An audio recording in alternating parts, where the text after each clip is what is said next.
We're just two guys with one mission, and we've chosen to accept it for some reason. It's time to tell them what we mean, what we say.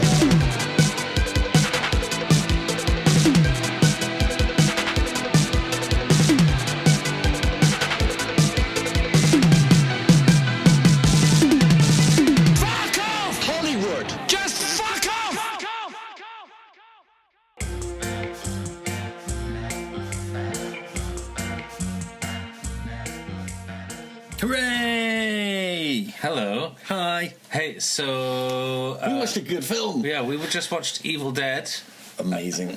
It occurred to me, whilst editing these, that in 26 episodes, we've never introduced ourselves. Is that right? Yeah, not once. Okay. We just watched Evil Dead and it was great. It was fucking amazing, as expected. Yeah, I mean, Evil Dead is considered a classic. Yeah. I think for... if you don't already think that, then fucking stop listening. Yeah, or maybe you've already done that. Who knows? Then you wouldn't hear this. If you insult a viewer and no one's around to view it, does it still exist? Yes. Yes. On the internet. Forever. Yeah. So, yeah, where do we start? I'd say Sam Raimi's second best film.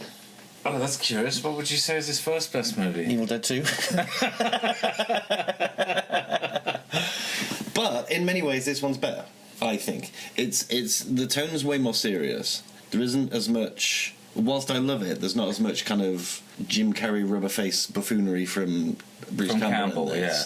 So yeah, I would give Evil Dead 2 a slight edge on this, because actually just everything comes together just that little bit better. But it's not a big gap between the two. No, it's not a big. It's like if somebody suggested like, oh, I haven't got Evil Dead 2. Do you want to watch Evil Dead? I'd be like, fuck yeah, I want to watch Evil Dead. Yes, of course. Ace. There was this movie. It's a very strange movie called The Beaver Trilogy. It's split into 3 parts, and the story goes this. Guy who worked for a local news station was outside testing his cameras one day, and this guy comes up to him and says, "Oh, I do impressions, and I have an act called Olivia Newton-John, where I dress up as Olivia Newton-John and then sing her songs." Right. And he went, "Okay." He said, "Oh, I've organised a talent show. Come along to the talent show." And then he films the talent show, and it's really awkward. Okay. But the director's so obsessed with this show. Like, this first story is like 20 minutes long. Right. And that's the real thing that happened. Okay, I have no idea where you're going with this. And then he became so obsessed with this, he decided to remake it. So he remade the exact same story. Okay. But as a, like, docudrama, with Sean Penn playing the Olivia Newton-John guy. Okay. And then he remade it again as like a fantasy epic, but with Crispin Glover playing the guy. I see where you're going with and this. And so it kind of feels like Evil Dead 2 is basically like, okay, I got this. The film is crazy enough for me to be able to do this again, but just a bit of a better budget. With more money and just amp everything up. Yeah. Right, okay.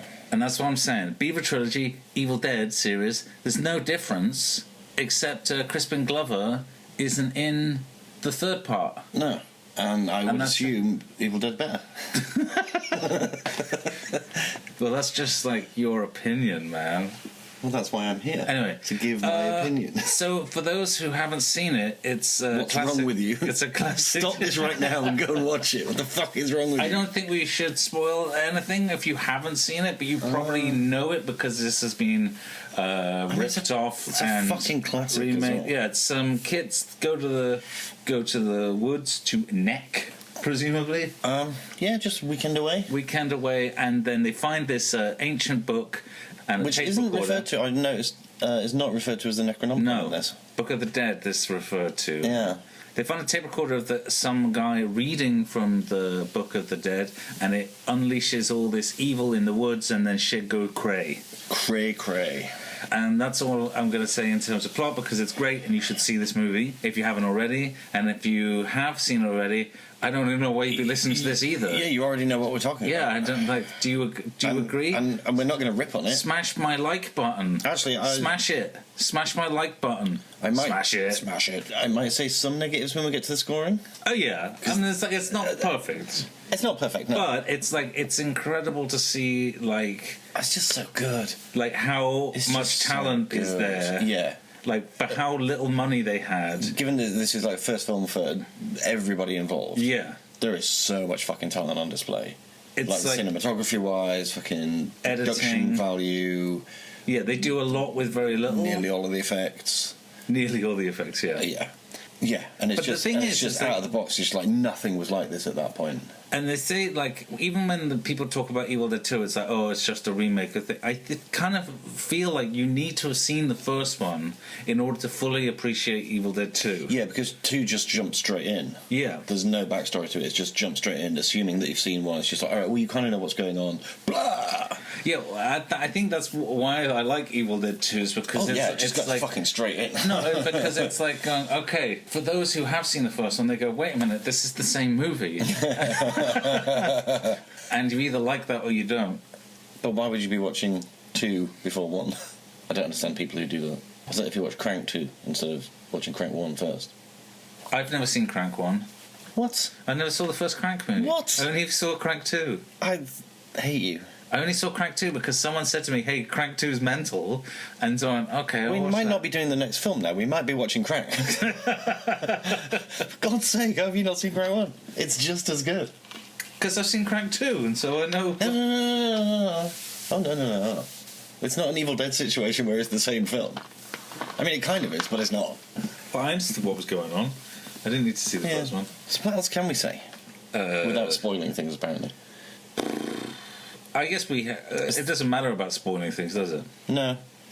But So, there's a lot of things in this that originate in this that have been used ever since. Because you've always had the slasher POV thing, but the actual like Deadite POV thing with the camera on the board, yeah, as it was. I mean it just looks. Well, I guess there's another thing I really liked. I really liked Ash's arc. Yes, because he's so cowardly and and geeky in the first, and it's basically the start of the film he's not. Yeah, the start of the film he's not the hero. Yeah, and even at the end he's kind of like an unlikely hero. Yeah, he's basically forced into the situation. He just happens to very much so survive, partly because of his cowardice.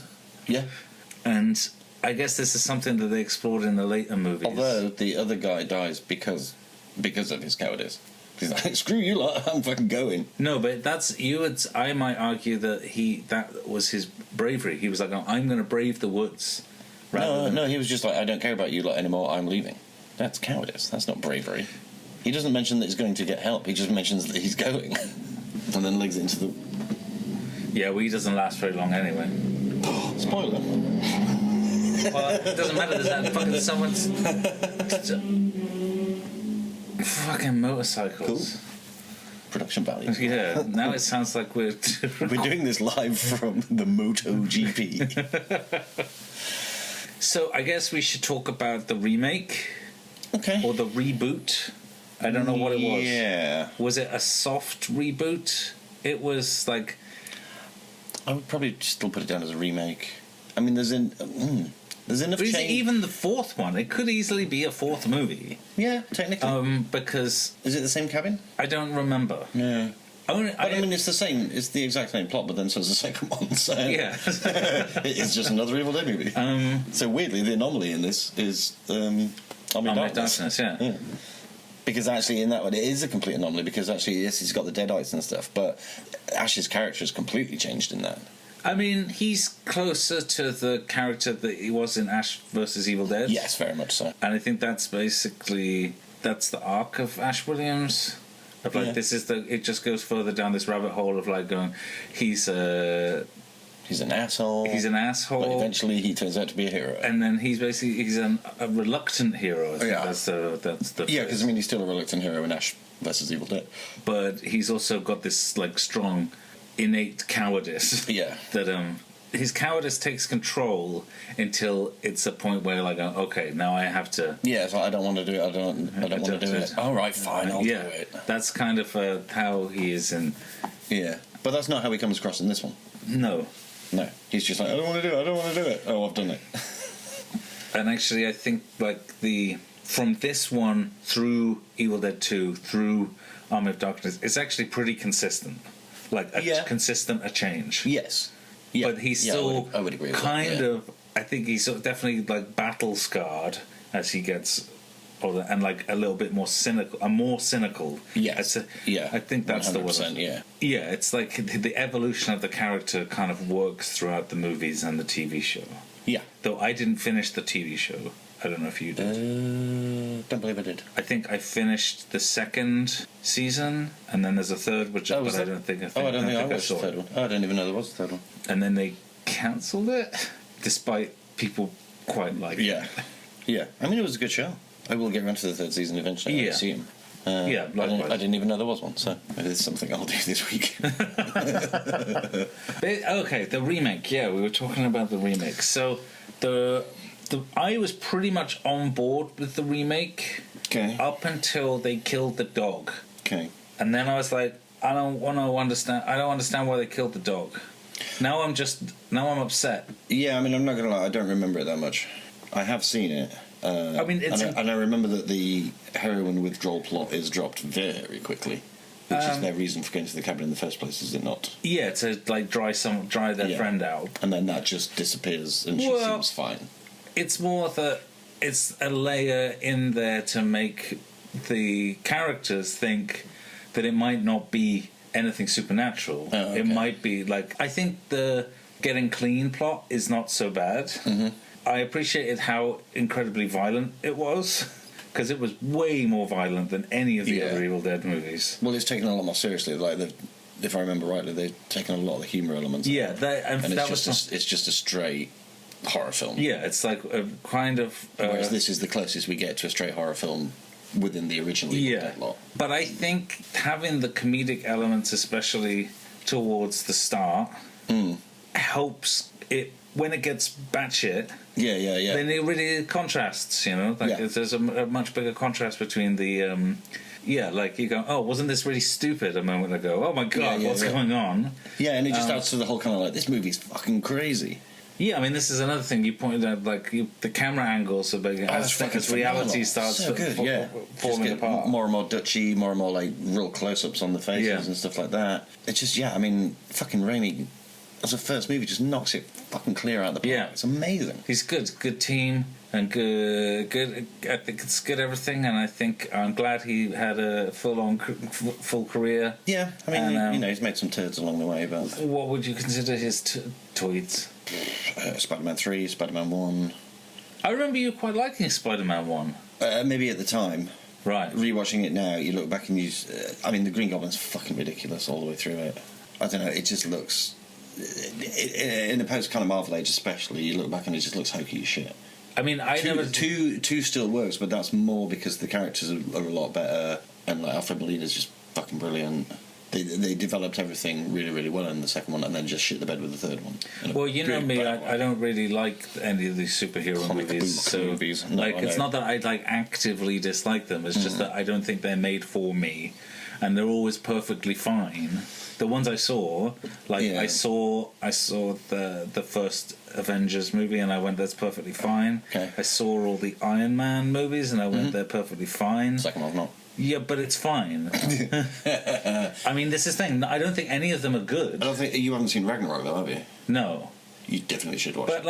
But I'm sure I think you'll really enjoy it. I'm sure it's fine. I think because of the whole Taika Waititi-ness of it, I think you'll really, really like Ragnarok. And you don't need to have seen any of those to understand what's going on, really. Okay, but that's also my big thing. We should do this at some point. Well, some of them. You want to do all the? You want to do a project where we do all the Marvel? Oh fuck yeah! I'm so into that. We'll argue way more over that. Okay, yeah, probably argue way more over that. And I will beat you down. And I will stop being your friend. Okay, do you want to score this? Because I don't think there's anything more to say, really. Okay, I mean, some stuff may come up during the score. Yeah. Okay, what would you give it for story, Steve? It's a great story. Teens go to woods, find a book of the dead, shit goes cray. I like it. It's completely linear. I'm gonna go 4. You're gonna go for 4. Yeah, this is what I was debating when watching it. I think the story is great. I also think it's pretty original for the time because this is the one thing. The only thing that it's close to is sort of Texas Chainsaw Massacre. I think there's kind of a similar. Yeah, if you replace the Deadites with Crazy Family. Yeah. This is the thing, and that for me, I was also going to give it a 4, but the reason why it loses the 1 point is because I was thinking, okay, whilst it's out of 5, right? What? You know it's out of 5, right? What did I say? Well, I was going to give it a 4, but it loses a point. Yeah, out of 5. Okay.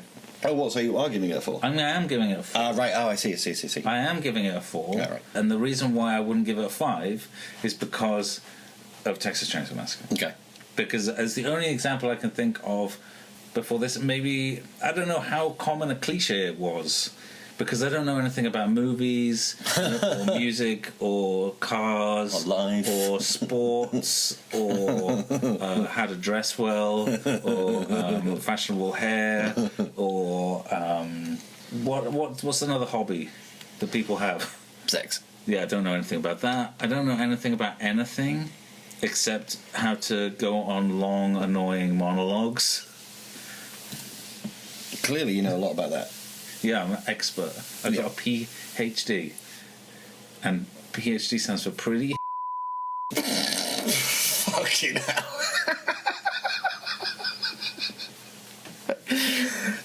Good God. Just fucking write a 4 down and ask the next question. It's what?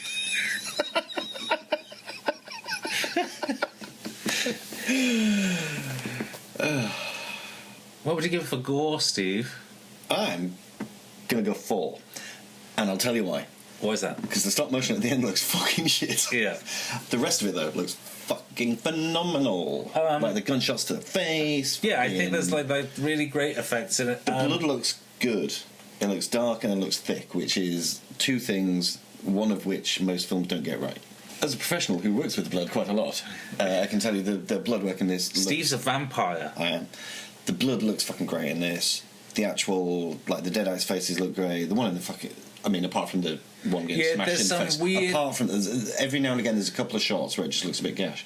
But for the most part, the one trapped in the cellar looks fucking incredible. Yeah, I think the makeup effects and a lot of the kind of splattery effects are great. Yeah. And I especially... the cutesy version of... I want to say Linda? The cutesy version where she's just sat on the floor is creepy as hell. I'm actually going to give it a 3. Ooh, why? Because of the crappy masks and because of the stop motion. Okay, I think it's like... I'm only losing it 1 for those. Okay, I think because the rest of it is so good. I mean, like the when the pipe breaks and it pisses blood all over his face, it's just like, God damn, that looks fucking great. Yeah, this is all... the goo coming out where he pulls the thing out the stomach. But I understand it's low budget, but like I've seen some really like effects. One of those things. Like, when was The Thing? It was like 82? 82, 83, 82. I think it's 83. I think it might even be 84. No, it's not 84. I'm going to juggle that. Yeah, let's juggle it. That's not what I said. Thanks. Oh, I'm plugged into a speaker. Oh. I'm not plugged into a speaker. I don't know why I said that. The thing. 82. There you go. Okay. So, I don't think... But that also has a shit bit of stop motion in it as well. The worst bit of the film, the only bad bit of that film, in fact. As was the style of the time. As was the day. Okay. So for overall creativity... Well, that's got to be 5, sure. Yeah, it's clear 5. It's full marks. Everything's fucking great. Like, they did a great script, great concept, great execution. Yeah, great cinematography. Yeah. Effects. Everything's great. Like, full marks. 5 all over the I think this might be the first full marks that we've given a film. But who knows? I don't care. I stopped caring. Yeah. When I was doing my PhD. You're not doing your PhD in here. I'll tell you that much. Okay, for sense. For logical sense. Now, are we talking within the confines of the movie itself? Yes. Good. Because I don't think you'd be able otherwise to agree. possessed books and all that kind of shit Yeah, makes no like- sense whatsoever. Within the context of the movie, it makes complete sense. Yeah, I don't think there's any flaws with the logic. I mean, there is no mention that if you destroy the book, it destroys the Deadites. Yeah, there's this like, that's a weird thing. I also remember That just seems to be like a how do we kill them all off in one go? Yeah, fucking throw the book on the fire. So I might go 4. I think we need to work out. Like, I don't understand why the trees assaulted that woman. I think the trees Like, it's are so- also possessed by the Evil Dead. Sure, but I think it's the whole area. But there's no other sexualization in any of the other things. No. This is like, it's like, it really does stick out like a sore thumb, and I Yeah. know Sam Raimi basically has expressed his regret for that scene. And I mean, it might just be that they'd figured out how to do that effect. Oh yeah, And I'm they were sure. like, all right, well, we'll stick this in. Yeah, but I think, but it's, Logical sense-wise, is it a way of... and no, but in terms of, pardon the term, getting the evil into one of them? yeah, but they've got other ways of, like, you know, like the girl gets stabbed with a pencil and she gets the Evil Dead in. But she Like- gets stabbed with a pencil by somebody already possessed by it. Sure, So it's but like a like transference thing. I'm saying that there's like no, like if there was other sexualization of the Evil Dead basically had these kind of rapey desires towards other characters, Right. I would say this makes sense, but it's like a logical inconsistency within the Okay. and also it doesn't come back in any of the other movies. It's like it's really But there isn't any consistent way that it gets into different no people. no though. sure I'm saying that the sexualization in that scene. And actually, you don't know that when he runs off, the dude doesn't get raped by the trees. Something happens with the trees, Yeah, well then and they I won't said let him leave. So basically, I think I'm going to knock it down to a 3. Okay. I think it's like it's fine to have wild logic. You know, I find it weird to have just that one. strong inconsistencies Just that within one. the logic. See, I think I'm willing to give it the benefit of the doubt because there is no one way that it gets from Yeah, person to person. and There's that's no- fine. And I think that's just its transference from the setting into a person. Sure. And then it travels from person to person in many different ways. I think that And like I say, we don't know. Maybe that dude got raped by the tree too. He comes back from the woods all covered up in cuts and... Yeah, he's he might he's have, pretty upset. He might have had one up the pooper. We just don't know. We don't I'm know. sticking with 4. Oh, you're sticking with 4. I'm going with 3. Yeah. I'm also putting my hand on the scale and making this the best one. Okay, for the music. Yeah. Now, there's bits.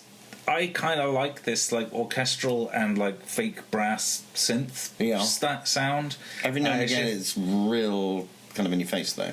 Yeah, it's very subtle, but I think it helps create the atmosphere, and I also think it helps elevate the kind of cheapness of the thing. I think if it would have been an entirely synthesized score, then I think it would colour the film in a very different way. Yeah. But the fact that it's real strings basically kind of like. Yeah. It's like how The Simpsons works, you know, like Simpsons got a yeah. live orchestra, and I think it like elevates it a little bit, absolutely, yeah. rather than just having stock music all the time. All right, I'm going to go down the middle and say 3 then. I'm gonna go with a 4 because I think there's also really great bits of the way that the music works with the sound design. Like there's that really great scene where he's walking under the beams, and there's that little drone thing, Yeah. and then there's a little There's also a couple of sounds. like face shots. There's got like a yeah, and like the swells before kind like of thing. fake jump scares and stuff like that. I think it works really well. The only thing I would mark it down on. No, fuck it. I'm giving it a 5. I think it's good work. Really? No, I'm giving it a 4 because of the. I don't know what to give it, Steve. I'm staying on the 3 All right, I'm giving it a 4, and I don't have to justify it to you or anyone. because it isn't like a genius score or anything like that, but it's also not terrible. I'm going straight down the middle, baby. Okay, for a final score of 39 out of 50. All right. I actually thought it would be higher. I thought it would be higher too. I'm a little surprised by that. Yeah. I'm not overly sure what's going to beat it though. No. I don't think we're definitely never going to get a full marks across the board. I don't think. No. Unless something that neither of us have seen turns out to be absolutely fucking genius.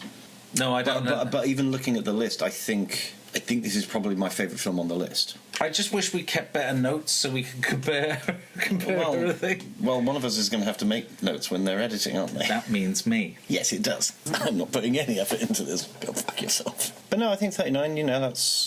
It's up there. It's nearly 4/5 of the way there. Yeah, but it's not perfect by any means, but like it's a strong contender of within our rating system. Yeah. And again, we're not doing a series of our absolute favourite films. No. And the categories themselves actually lend itself to this series of films. Yeah. More than like, how do we judge these films that are kind of notorious purely to our generation? Yeah. Like, I don't think young people growing up the amount in of the times UK that I've had now, to explain to somebody what the band list was, Yeah. or what Video Nasties were, when they ask, like, you know, when I mention that we're doing this, and they go like, it's like, what? I don't understand what that is. And you have to go back and explain, well, VHS was a format. Well, I was like, how do I put this tape into my computer? No! why didn't you just download it from the internet? Because there was none. What do you mean there was no? There was a time before an internet? Yeah, we had like I don't know whether young people would care about this enough to. What was I saying? I have no idea. Fire me though. I'm thankfully not in your head. Yeah. So I think the next question is a bit of a no-brainer. I would recommend this to literally everybody that I know. Yeah, I would recommend this movie unless they're a bit squeamish. Even if they are, I think the humor would. I think the humor would carry it. It's not because it's not a complete horror slogfest. Like, oh, if you don't like, if you don't like violent things, those are the fun bits in there for you. It ramps up and ramps up and ramps up. But I think you would. I think even kind of squeamish people would kind of tolerate quite a lot of it. There's probably a lot of kind of eyes behind hands kind of moments. Didn't the remake do quite well? Didn't a lot of people go see that movie? Yeah, I think so. But then I think a lot of that is trading on the name. Because even if you haven't seen the only ones, you know the Evil Dead films are legends. I think if you had seen the remake but have not seen the original film, then I would correct that mistake immediately. I would 100% recommend this movie, unless you're a bit squeamish and you are unforgiving with low budget movies, in which case I'd recommend Evil Dead 2. Yeah, good point. Yeah. But Evil Dead 2 was a band. And also, Evil Dead 2, if you're a bit squeamish, it is worse than this. Yes, but it's also silly. It's also a lot funnier. Yeah. Okay, so that's it then. That was probably the best this is ever going to get. Now it's back to absolute shitfests. Oh yeah, shitfest for the win. Woo! Okay, then bye. See you next time. Bye.